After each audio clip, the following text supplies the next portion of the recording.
I'm Harvey Ronglin, and I came here in 1932 and stayed till 1943. I was 5 when I came and 16 when I left. We were wards of the state. I was here for 11 years, some were here for 18 years, some were here for probably just a week. Kids would come and go almost every day. It was a very busy place, and all the time that I was here, I believe it was full.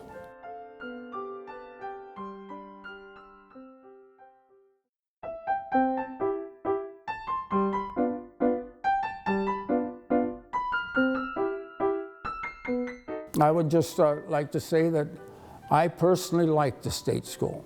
And a lot of kids hated the state school. I'm saying that because every child looked at it different. And when I speak for myself.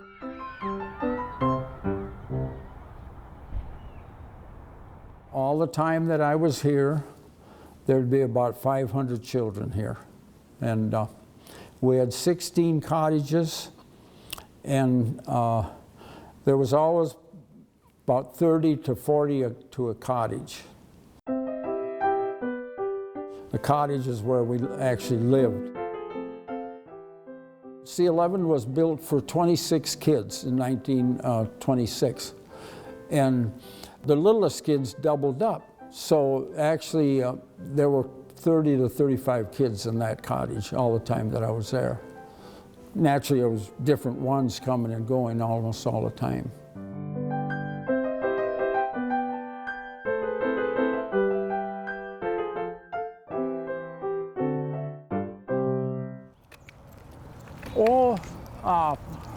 I feel good.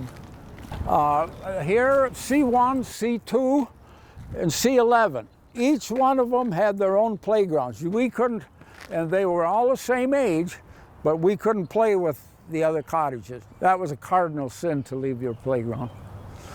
Anyway, that's how it was run, and everything was very orderly. It has to be. You can't let the monkeys run the zoo, that's for sure, and they didn't. Every cottage was different. Your whole life depended on your matron. A matron lived right with you. That was a middle-aged woman usually.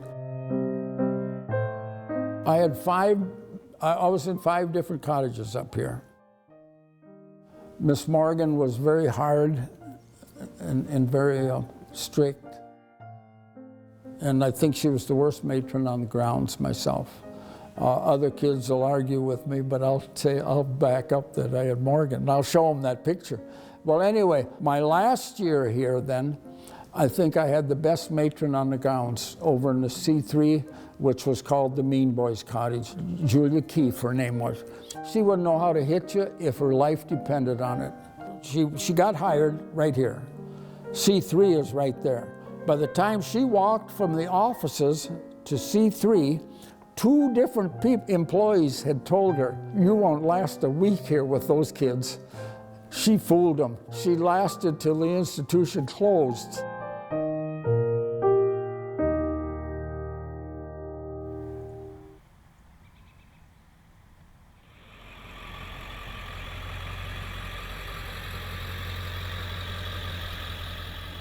I came here in, like Harvey did, I was 5 years old. I came here in 1935. And I came here with my sister. She was 4 and I was 5. Well, the first thing they did, they split us up, and I don't know where she went, but I went to Cottage 2. Quite a place, yeah. My old home. When I got there, I found out that I had 2 brothers there. I was placed out in the farm there with my brother Buzz for 4 years. And that was a very experience. She took a horse harness on me. I don't think there was a day I was there she didn't whip me with that horse harness. But you get over it. Once you start getting the beatings, you know, it doesn't hurt anymore. You just holler so they quit. So, and that's what we did. You just take the beating and holler until she quit beating you. And then just move on.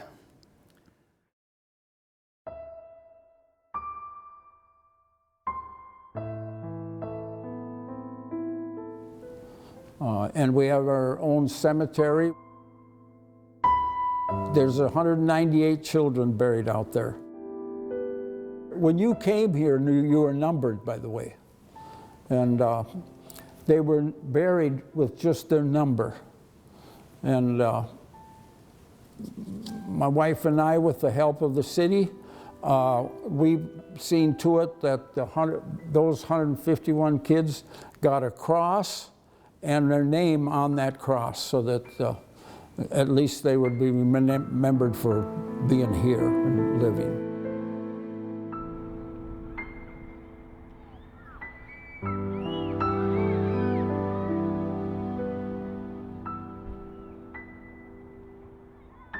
This is my childhood, this was my home. I always figured it as my home, away from home. I figure I had a good way, a good upbringing. I had got educated, and like Carby said, I have good food, good everything, and good playmates and stuff. And I liked it here. I have no ill feelings about ever being here. But I too, when I got out, went astray. I have a picture of 23 kids, and I don't know what happened to 16 of those kids, but every single kid on that picture that I know what happened to them, every single one of them was an alcoholic or went to prison or both. Why would so many kids from C11 turn out like that? It had to be the atmosphere they were raised in. I myself went to alcohol treatment 32 years ago. The culture of the state school was upside down as far as boys. See, if you were a good student, you were actually made fun of in the cottage because you were nothing but a bookworm. Everything depended on who was the toughest kid. There was a pecking order. You find out where you fit in that pecking order. You have to prove yourself. And see, a lot of the kids didn't realize that what made you a big shot here didn't work when they got out of the state school, because it's a different world.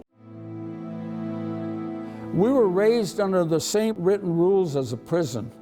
The strong rule, no snitching, that's a cardinal sin, and it's you against authority. If you pull off something on authority, you're a hero, and so on, so you're looked up to. One of the biggest rewards is that it has given the children and grandchildren of state schoolers to come back and learn what was it like for their relative to live here when it was an orphanage. Who say, you know, I had no idea, because Grandpa would never talk about it, Grandma. See, so many of them they just wanted to block out. They don't want to remember, because for many of them it was heart-wrenching times, which dramatically affected their adult lives.